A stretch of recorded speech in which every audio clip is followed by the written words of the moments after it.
So now that Black Friday 2021 is behind us, let's take a step back and look at one of these success stories from this year. So during the Black Friday period for this specific client of ours, we've generated collectively $250,000 across various offers and sales channels. So in this week's video, I'll be going over the strategies we put in place to assure this success, as well as what we've learned from this Black Friday period with that client and what we can improve upon for the upcoming year. My name is Justin. I'm the founder of Wizo Media, an e-commerce marketing agency specializing in elevating thriving brands by simplifying e-commerce growth.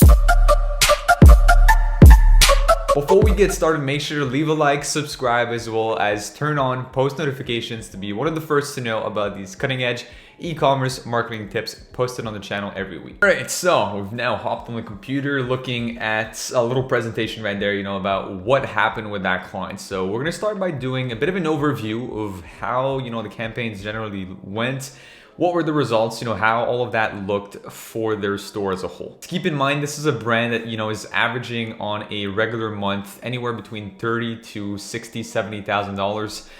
Their highest month ever before that was Black Friday 2020, which was actually $110,000. So looking at that, this is for this year. You can see the dates right below. So during the Black Friday period, which started running on the 15th of November all the way to the 26th, 27th. So this was a $256,000 period for these guys. Obviously a huge increase compared to October, because October, is not that big of a period for these guys as, it is for other brands, but nonetheless, pretty good period right there. We actually had to stop the events earlier than expected. This is why we stopped it, before the Cyber Monday, because they had no more capacity internally for orders. So they were overwhelmed with the amount of orders that came through during that period, and meaning that if they really wanted to push them out before Christmas, then they had to concentrate on shipping the current orders, which is a happy problem to have, but nonetheless,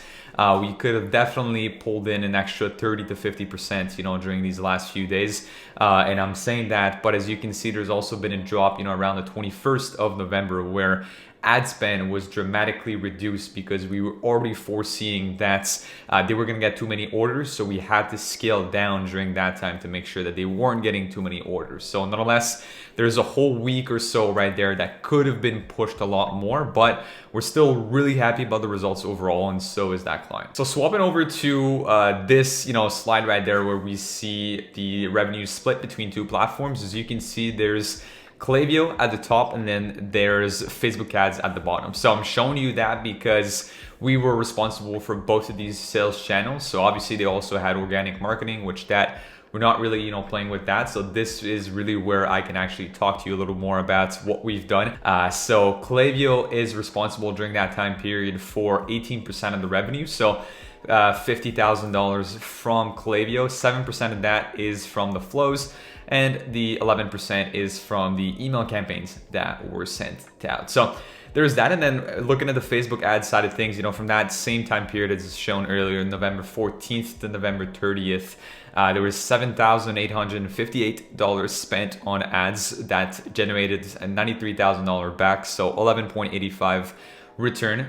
There was many different campaigns. There was cold and retargeting and re-engagement. So we always sort of split out re-engagement and retargeting, because for us, re-engagement means more re-engaging people that come through cold. So re-engaging website visitors, re-engaging people that never purchased, but that actually interacted with the brand, with the website. So a little bit different.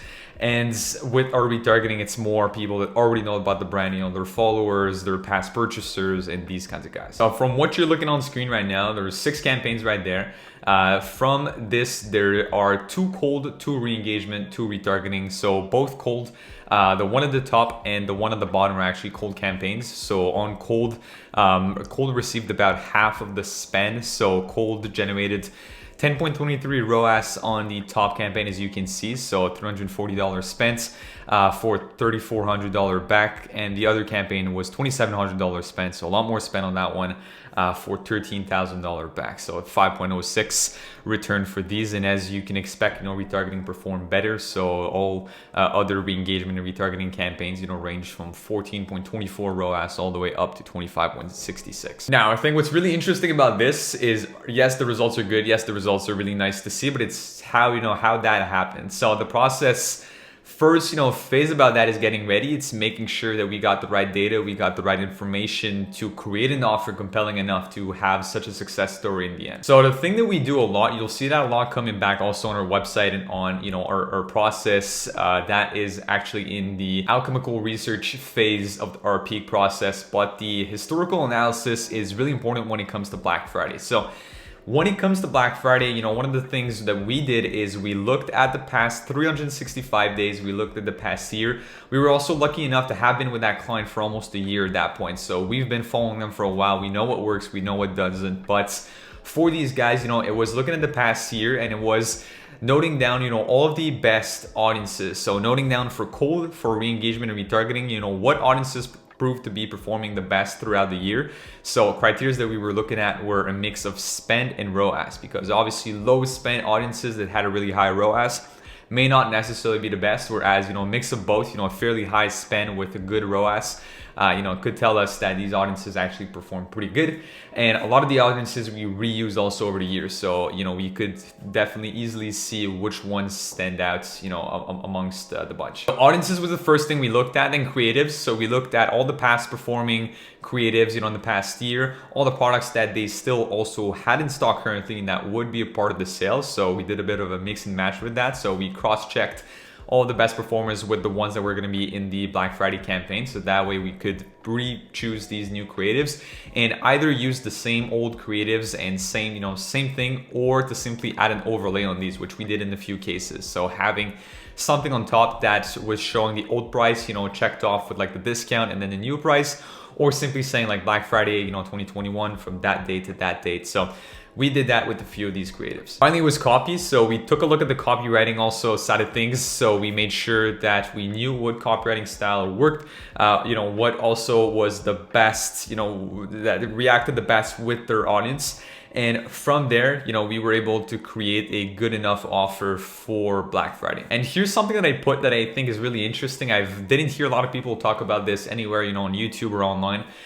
We took a look at their revenue curve for their 2020 Black Friday campaign. So we took a look at 2020 as well as 2019, but we noticed that they tended to have the really same pattern. So if we go back up a little, actually, as you can see, it starts really high, goes down a little, and then goes back up at the end. And that's literally the same curve that was seen in 2020 and in 2019 for that client.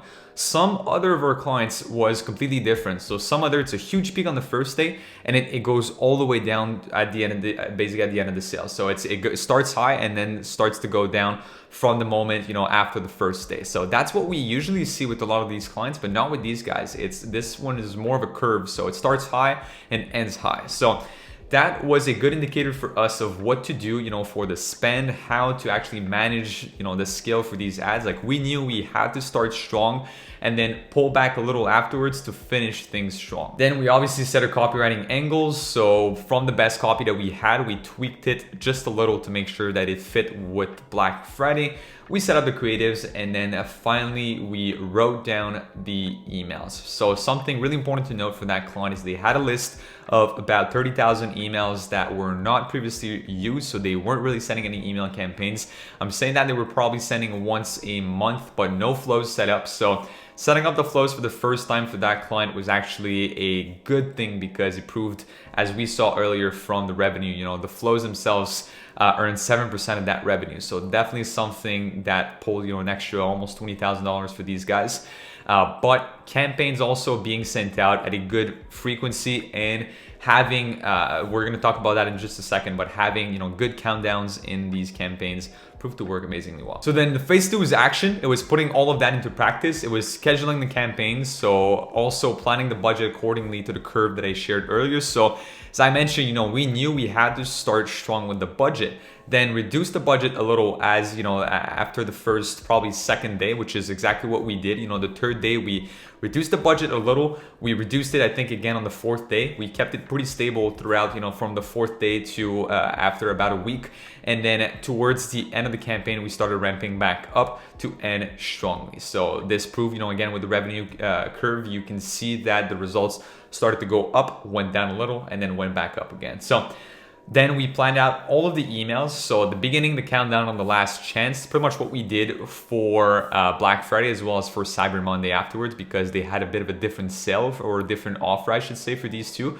And we didn't push as much to Cyber Monday because, as I mentioned earlier, there was just too many orders, so we had to pull back a little from there. But there was an email announcing the beginning of the event. So we had, we had suggested, and it really depends on what you're comfortable with sharing. But some brands would like to do a bit of a countdown and to already tell people in advance that there will be an event on that date. These guys wanted to keep it a surprise, especially because it was released 2 weeks prior to the actual Black Friday date. So they didn't want the competition to know, which was perfectly fine. So in the beginning of the sale, we had an email saying, hey, sale is live. It was a huge sale actually for these guys. So biggest sale of the year, and then sent out that email. Afterwards, during the middle of the sale, we sent an email with a countdown. So it actually had a timer showing the days remaining and saying, look, there's not a lot of time left. And there's also not a lot of stock left. So we're adding urgency. And last chance, which was sent out on the last day of the promo, saying like, you've got, less than 24 hours left. Make sure you get your hands on what you have already been eyeing. And I didn't add it here, but there was also a fourth email sent out on Cyber Monday for that promo. So that's pretty much it. There was pretty much 4 emails sent out over the span of about 2 weeks. So 2 emails a week, roughly. I know some brands, tend to kind of go ham with emails during the Black Friday period. We didn't go that hard. These guys are used to sending about an email a month. So at this point, we send 2 every week, which wasn't too bad. And the last thing also that we did with that is, as I mentioned earlier, we scaled the ads or also downscaled them based on the revenue curve. So we followed that. We were always, looking at how it was actually behaving throughout the day, especially with high budgets like this, right? It was about a $7,500 spent across 2 weeks, but about $3,000 of that was spent, within the first 2 days. So it's really, you got to watch the ad account closely, and you got to watch the spend to make sure that, results are actually coming through with that. And with iOS 14, it's pretty hard to see in real time these results coming through Facebook. Like there was always a delay during the day. So for us, it was actually looking at Shopify and seeing how Shopify behaved and how our campaigns were actually, comparing through that. So we were looking at the stats on Shopify, and from there, we're able to make decisions for the spend. Now, looking at Kaizen right there. So Kaizen, we're using that. That's part of our peak process. It's the K part, Kaizen creative. So Kaizen is a Japanese business philosophy of continuous improvement of working practices, personal efficiency, etc. So Kaizen saying that we reiterate from there, we do a bit of a recap, we come back so that way we can do it again afterwards and do it better. So we always improve. From there, I think it's looking back at what worked and what didn't work so well. So for us, in this case, for that client, it was launching the offer 2 weeks before the actual date for Black Friday, Cyber Monday. CPMs were lower, so that helped. Then all of the competitors actually didn't have a sale up until at least a few days before Black Friday, or on Black Friday specifically. So this client was able to pull in some of these sales, before the competition did. And then counting also on engaged Black Friday, Cyber Monday 2020 customers and engaged buyers. So we sent out emails targeted. We segmented essentially our, as I mentioned earlier, 4 emails, but at least every of these emails had 2 variations minimum. So we segmented the audiences on Klaviyo to make sure that we were sending it out. So one of these audiences was for buyers that bought, during the 2020 Black Friday, as well as engaged buyers. So we knew these guys were pretty impulsive, that would definitely buy with such a sale. And with on the Facebook side of things, we opened up our retargeting pool to 365 days instead of keeping it to 30 days roughly that we do usually. So that allowed for some win back opportunities. So to get people that haven't purchased in a while, we also did that with emails targeted specifically to people that didn't buy in the past 75 days. So that allowed us to win essentially a few customers back, which these emails performed pretty well. Not as good obviously as the engaged buyers, but still had a pretty good performance. And I mentioned earlier using countdowns in the emails added urgency. That was the first time we were actually using countdowns with this client. So we used a little plugin on Klaviyo that allowed us to have a live countdown that, when emails were being sent out, people would see a real time, whenever they would open up the email, they would see the actual time left up until, the end of the promo. So if they were opening the email a few hours before, they would see a few hours. If they were going to open it a few days, they would see a few days. So that helped with the urgency. And then I think one of the best thing that we sort of took out from there is humor. So we used meme ads, which is something that we don't do a lot, but we created memes for that audience because we knew from past data that this audience responded well to humor and the copywriting. So we decided to try memes in terms of ad creatives. And oh man, these were our best ads by far. Really great ads, performed the best out of any of the ads we've used. We started by using them only in retargeting because we thought the audience would perform or respond well, at least to this type of ad. But it performed so well that we also put it in cold, and cold ended up working just as well. So human ads and emails worked really well. And lastly, obviously the gifting angle. So we use a lot of, gifting, first of all, to yourself. So we say, it's okay, don't feel bad about gifting to yourself. Don't feel bad about thinking about, treating yourself to this new, product that you've been wanting for a while. So it's something that we use a lot, gifting, a gift to yourself.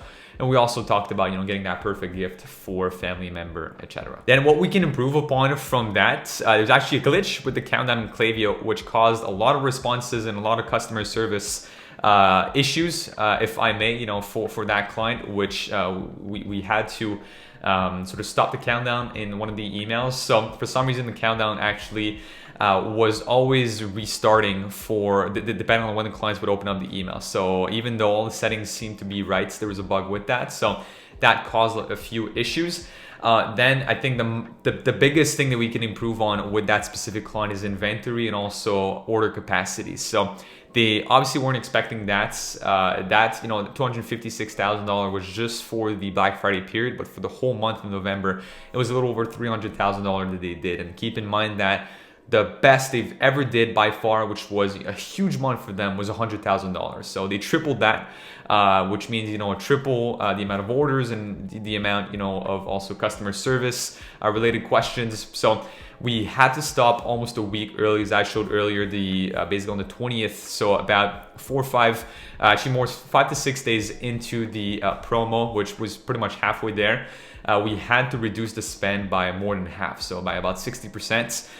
So definitely lost a lot of revenue on that side of things, even though it was still a good promo overall. So it's definitely something we got to manage better for the future. It's sort of, again, it is a happy problem, but people seem to think always about the worst case scenario in terms of being negative. But that was sort of a positive worst case scenario in the sense that you're just overwhelmed by the amount of orders, which that should also be planned and accounted for the future. Set also better client expectations. So there was a bug with the emails being sent out for the orders that were ordered during the Black Friday. So some people didn't get the emails and caused a little bit of confusion. So that also we spoke with the client actually, and then added a little message in the email saying like, thank you for understanding. This is a really busy period of the year for us. So there may be, expect shipping delays instead of being, X and Y. Usually now it's going to be Z and, etc. So it's pretty much it. And not to generate copy is something that we will have to, or that we had changed during the campaigns.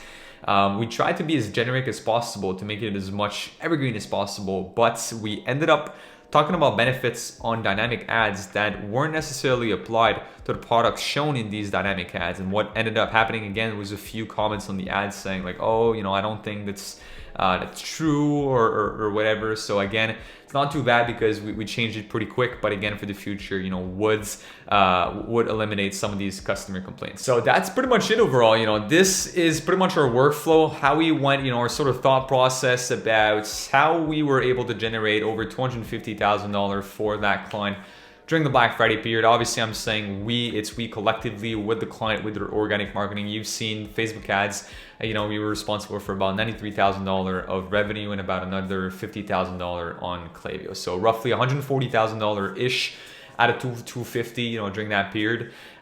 So that said, it's pretty much how it was done. And I hope you've taken some notes and some value. Would it be, you know, for your next promo or at least for next year's Black Friday? But this is a similar format you want to follow for each promo, as you want to make sure that you have the right copy. And it's not about reinventing the wheel, it's about seeing what works and tweaking it for the current scenario. Now, if you're an e-commerce store owner or brand making at least $20,000 to $30,000 a month, I would invite you to click on the first link in the description down below and pencil in a really short 15-minute demo call with our team. Best case scenario, we're a good fit. You know, we partner up together and we'll help you grow within the next few months. And worst comes to worst, you'll leave that call with the free action plan to implement on your own within your business. So on that note, I'm gonna wish you guys a great day, happy holidays, and I'll see you guys in next week's video. Peace.